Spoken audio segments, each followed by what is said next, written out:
คนของแกมันไม่ได้เรื่องที่จัดการเองโอ้เจ้ากุ้งนั่นส่งข้อเสนอดีมาต้องไปหาสักหน่อยแล้วแฮะจริงหรือเปล่าจะให้บ๊อบหลังทำงานเสร็จเจ้ากุ้งแน่นอนฉันรักษาคำสัญญาอะไรกันเนี่ยเร็วมากอันต้องใช้ล้างหนูหน้าทศกัณฐ์ซะหน่อยแล้ว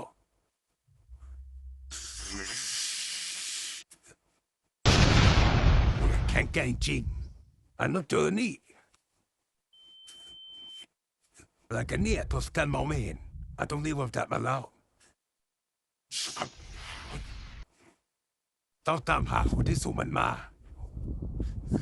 เจอแล้วไปเลยดีกว่าแกใช่ไหมคนที่ส่งเจ้านั้นมาการฆ่าถูกแล้วฆ่าคิงฟิสคนที่ส่งเจ้านั้นไปเองหายนะแกมันเจอมันก็ต้องลองดูกันสักตั้งแหละแต่เจอนี่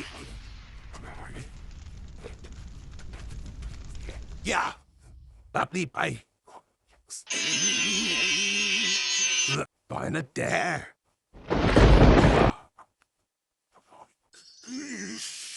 ได้ไหมอะไรสินะตอนนี้ก็เลยแค่อันเดียว